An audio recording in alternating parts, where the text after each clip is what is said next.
So today we're going to be talking about optic LA's disconnection and London Royal Ravens disconnection from COD champs and the uproar that has been causing. So here are the clips. This hard point ends. You're gonna see Gorillas. They actually get through Aqua Blast and Vivid trying to flip spawns for Depot. As well, as you talked about with the play clock, if there's not a lot of time earned here, that could be a problem for Optic Gaming. They're gonna have to get on this hill. Have we had, like, it was so common in like Call of Duty World War II, but like I can't think of any games that have come to play clock this year at all. Like, it's just not been a common maybe theme. A cave. I feel like a cave sticks out in my head, but no, not on Gunrunner. That is for a second. He's still gonna be alive inside. The contest there for a moment, but a third now for Draza. Him and Slasher hold it down. And I do not think, I believe Kenny was not playing again. So we just talked about that restart rule. It may come into play because Kenny was behind that bar just I don't know if he was curious what was inside the glass case, just trying to see what flavored donuts in assortments they have. But you see that number 1 arrow not moving right now. I believe we'll probably restart this one. Yeah, I don't know. I just read the rules and I still don't remember exactly what it was. So we'll see. We'll see what the ruling is going to be. Yeah, I don't know what's going on, because it's like he was fine in the search, fine in the dom, but something with the hard point. He's moving. No, that's because the number switched. Okay, number so there switch, Kenny will drop off the top of it. So TJ will bump up to number 1, and we'll sort of wait to see what the ruling is going to be here in the hard point. 30 points away from winning the game, then the London Royal Ravens are going to need to break, and they need to break it soon. They need to break, and unfortunately looks like they might be a man down right now. Zero not moving on the map. We get confirmation on exactly what's occurring with it, but if you're the Ravens, we talk about the 6th Raven. Can they try to get behind their boys? Can London manage to make something special happen despite being a man down? It's unfortunate to see. Like, we'll kind of gain more information on what exactly is occurring with that, but ultra up close.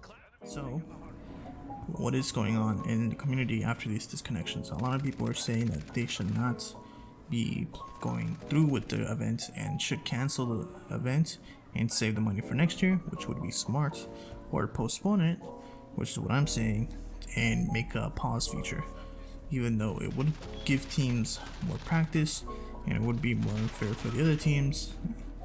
It's a solution so you won't lose the amount of money that you invested into this tournament and invested to dealing with this. So postponing it and putting a pause feature, a lot of people saying that it should have already had a pause feature from the beginning, which is 100% true.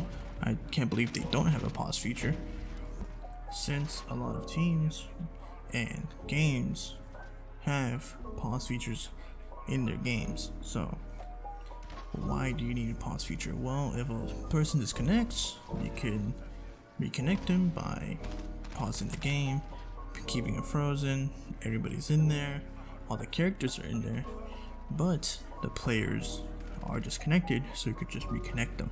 So like in League of Legends, they keep the character in position and slowly walking away, and they pause it. So they pause it and the character is in the same position that the player was whenever he was disconnected. So they just reconnect the player, the character's still there, and then they keep playing. Or if an issue happens where their equipment is malfunctioning or something is malfunctioning, they disconnect they don't disconnect the player, they pause the game and they trace it back to where the issue was happening, and they allow the player to start the game where the issue was happening and make it fair to where they could start playing with their team at the point where the equipment malfunction and play the game from there, instead of having them start from a disadvantaged position since they had the issue before then. So why doesn't Call of Duty implement this?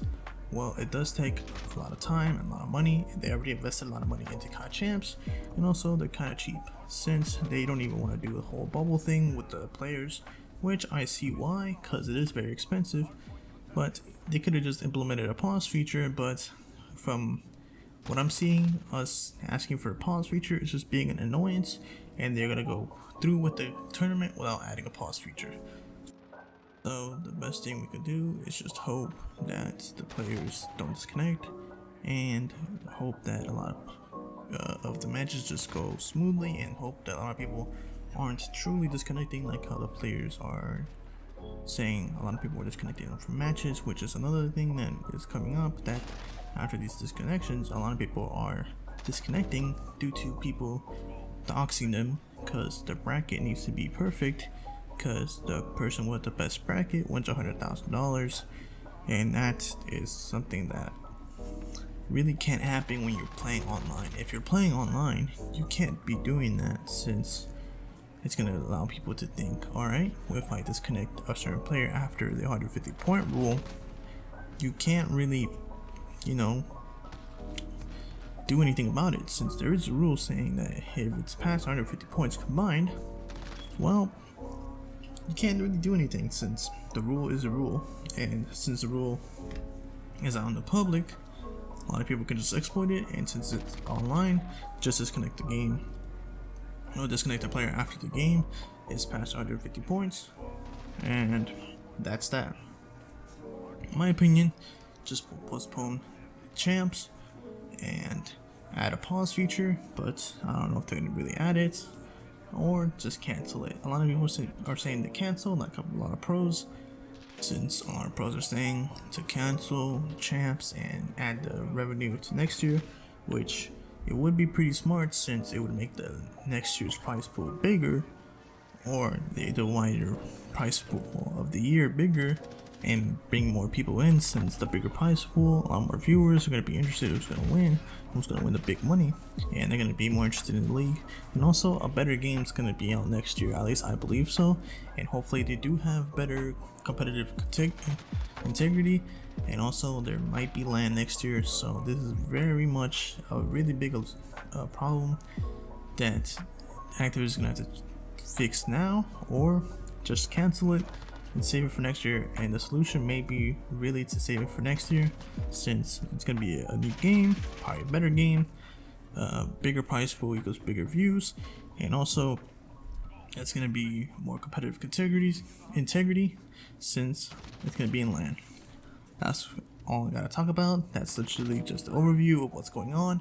Tomorrow I'm gonna upload a video. Yes, I know, back-to-back videos is kind of weird for me, but champs has been really fun to watch, and there's gonna be a little bit of drama, and I kind of missed out on the whole Dashi stuff. Even though I did watch it, it's just that I want to stick to my schedule, but sometimes I just gotta break the schedule to give you guys content, and I really did want to make the video, but I just thought maybe sticking to the schedule would be better. But next time I will do it. Hopefully y'all enjoyed the video, and I'll see you in the next one.